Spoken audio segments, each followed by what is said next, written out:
Salut à tous et bienvenue sur ADN Technologies. Quelle est la plus grande frustration avec une montre connectée? L'autonomie, bien sûr. Et si une marque avait trouvé une solution géniale pour la multiplier? Alors, nous avons ici un appareil de Mobileye, vous vous souvenez peut-être d'eux. Il fabrique des montres intelligentes appelées TicWatch. Celui-ci s'appelle le TicNote et c'est un appareil qui se place à l'arrière de votre smartphone. Il est incroyablement fin, de la taille d'une carte de crédit, et il peut transcrire, traduire et résumer n'importe quel audio en cours d'enregistrement. Il a donc des microphones, des minutes d'utilisation gratuite mensuelle, un stockage cloud illimité, une haute sécurité des données, la résumé alimentée par l'IA, ce qui, je pense, serait utile pour les cours si vous êtes étudiant par exemple. Reconnaissance de plusieurs locuteurs. Si vous avez une conversation avec plusieurs personnes, il identifiera chacune d'entre elles comme un individu, afin que vous puissiez plus rapidement voir qui a dit quoi, si vous cherchez quelque chose en particulier. Donc, à l'intérieur de l'emballage, nous avons l'appareil qui est inséré dans ce porte-carte magnétique. Et là, vous pouvez voir la taille de l'appareil. Ce truc est minuscule. Regardez ce petit gars. Et c'est plus léger que vous ne le pensez. Je veux dire, ce n'est pas aussi léger qu'une carte de crédit, mais ce n'est pas aussi lourd que ce à quoi on pourrait s'attendre. Nous avons un interrupteur de mode ainsi qu'un bouton d'alimentation. Oh, ici nous avons un nanomagnétique. Si votre appareil n'a pas MagSafe, vous pouvez l'installer sur n'importe quel appareil que vous avez. Boum! Comme cet appareil est si petit, on ne peut même pas vraiment y mettre un port. Vous allez donc le recharger avec ces broches magnétiques, comme ceci. Voici à quoi il ressemble une fois installé, dans ce cas sur un iPhone. Si vous êtes familier avec les portefeuilles magnétiques, c'est exactement comme ça que ça fonctionne. Il s'adapte simplement comme ça. Et vous avez en fait des broches exposées pour la section de charge. Vous n'avez pas vraiment besoin de le retirer de cet étui si vous ne le voulez pas. Maintenant, l'appareil a aussi un écran. Regardez ça. Je suppose que vous pouvez voir le mode dans lequel il se trouve. Laissez-moi le basculer dans l'autre sens. Voilà. Et vous verrez que cette icône passe d'une petite unité de haut-parleur à une oreille. Vous pouvez l'utiliser de manière autonome. Vous n'avez pas besoin de l'avoir dans cet étui ou attaché au téléphone. Vous pouvez simplement le poser sur la table comme ça, et il remplira une fonction similaire. Nous voici donc dans l'application, et vous pouvez voir une variété d'enregistrements ici. Il y a ceux qui sont fournis d'origine, mais nous avons aussi fait des résumés de quelques podcasts populaires, parce qu'un podcast représente en fait une conversation extrêmement bien, avec plusieurs personnes qui parlent et des informations denses qui pourraient être difficiles à condenser ou à résumer l'otard. Commençons par les bases. Qu'est-ce que le sommeil? Le sommeil est probablement la chose la plus efficace que vous puissiez faire pour réinitialiser la santé de votre cerveau et de votre corps. Voici donc une conversation qu'ils ont sur le sommeil avec un expert du sommeil. Et ce que vous verrez ici, c'est un résumé de toute cette conversation. C'est donc essentiellement le faire passer par l'IA pour en extraire les aspects importants. Il y a aussi une transcription complète disponible, identifiant les différents locuteurs et le code temporel associé à ces mots. C'est cool. Vous pouvez voir une carte mentale ici. Aperçu, comprendre la physiologie du sommeil, et voir les segments qui sont associés. Implications sur la santé des stades de sommeil, facteurs de style de vie affectant le sommeil. Et puis vous voyez la décomposition à partir de là, caféine, alcool. Donc quelques façons différentes d'interagir avec vos données, et surtout d'en avoir une trace pour pouvoir vous y référer plus tard. Par exemple, les étudiants peuvent générer un rapport de recherche approfondi après un cours, ce qui le rendra plus facile à digérer. Et puis, il y a aussi cette chose appelée moment AA, et cela vise à vous donner des aperçus inattendus, et même un peu de plaisir comme des citations philosophiques qui s'appliquent ou pourraient s'appliquer aux informations que vous regardez. Maintenant, à tout moment, vous pouvez aussi aller discuter avec Shadow. Et cela vous permet essentiellement de poser des questions relatives à votre enregistrement.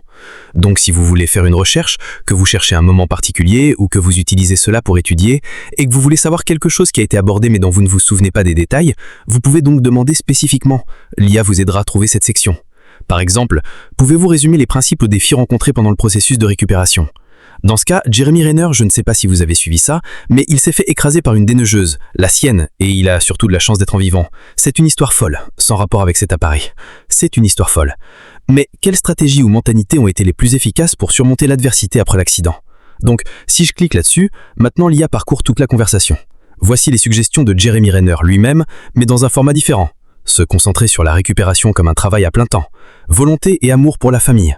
Fixer de petits objectifs réalisables. Accepter la solitude de la récupération. Éviter la victimisation et garder une perspective. Dire oui à chaque traitement et exercice possible. Arrêter rapidement les antalgiques. Voir la récupération comme un anti-âge. Utiliser l'humour et l'acceptation. Ça fait 9 points extraits d'une conversation de peut-être 3 heures. Ce n'est pas pour dire que vous ne voudriez pas l'écouter. L'hypothèse ici est que vous avez réellement cette réunion, cet appel téléphonique, cette interview, et qu'ensuite vous triez de face à ce moment clé et que cela rend ce processus beaucoup plus rapide que de devoir réécouter tout et, j'appose, prendre ces notes vous-même. L'autre chose que vous pouvez faire dans l'application, c'est que vous pouvez prendre vos enregistrements et les organiser par projet. Donc je peux aller de l'avant et créer un projet, comme un projet professionnel ou un projet scolaire. Par exemple, je pourrais juste mettre science, disons. Ensuite, je peux regrouper tous mes enregistrements de ce cours, de ce sujet ou de ce projet en particulier en un seul endroit pour rester organisé. Oh, voici mon utilisation du stockage, qui est à peine utilisée. 1,76 heures, 434 heures restantes. Encore une fois, c'est pour le stockage local. Bien sûr, vous avez le stockage cloud si vous le voulez, mais vous avez le stockage local pour commencer. Maintenant, je peux voir que l'enregistrement est en cours parce que je peux voir le mouvement de cette forme d'onde. Très discret. Je pourrais avoir ma réunion, puis condenser ce qui se passe dans cette conversation par la suite. Je vais arrêter cet enregistrement. La transcription prend quelques minutes. Donc maintenant, nous avons nos points. Et c'est juste agréable, comme la mise en page. Pour que je fasse cette mise en page manuellement, bien, d'abord, je ne ferai jamais. Deuxièmement, ça demanderait pas mal d'efforts. Ça pourrait être vraiment utile pour les étudiants, honnêtement. Liste de choses à faire. Placer l'appareil d'enregistrement discrètement avant la réunion. Surveiller la forme d'onde pour s'assurer que l'enregistrement est actif. Oui, c'est précisément mes points. Si je vais maintenant sur la transcription, traduire dans une autre langue. Donc évidemment, c'est en anglais en ce moment. Bien sûr, je veux transcrire ça en italien. Donc, vous avez plus de 100 langues à choisir. Ah voilà, la transcription elle-même est en italien, la recherche est en italien. Donc je pourrais ensuite envoyer ça à quelqu'un dans une autre région, en sachant qu'il consulte les mêmes informations que moi mais dans une langue locale. Hey, salut, comment ça va? Bon, ok, c'est bien. Qu'est-ce que t'as pris pour le petit-déj alors? Oh, d'accord, t'es sorti pour le petit-déj. Je vois, j'arrive pas à t'imaginer préparer tout ça. Discussion sur le petit-déjeuner, le coup des mains? Oh ouais, regarde ça, cool! La façon dont il propose cet enregistrement d'appels téléphoniques, c'est comme si vous aviez ces appels professionnels très importants, des conférences téléphoniques où vous pourriez avoir besoin d'une trace de ce qui a été dit, afin que vous puissiez vous y référer. Peut-être qu'il y a un nombre de points d'action, des dates dont vous allez devoir vous souvenir. Il existe aussi une version web de l'application TicNote. Cela pourrait être plus facile pour organiser de grandes quantités de données, de transcriptions, de résumés, et aussi pour faire votre gestion de projet. Cela fonctionne dans votre browser et c'est multiplateforme. Donc tout est dans le cloud. Tout ce que vous faites sur votre appareil, sur l'application smartphone, apparaîtra dans le browser web. L'autre chose qu'il peut faire, c'est générer un podcast basé sur un résumé écrit. Donc cela peut rendre un peu plus amusant de réviser vos informations. Voilà, c'est le TicNote de Mobvoi. Il est vendu en 159,99 $, mais il y a une offre en commun. Utilisez le code TICTHERAPY25 pour obtenir 25% de réduction. Ou consultez simplement la description de la vidéo pour tous ces détails.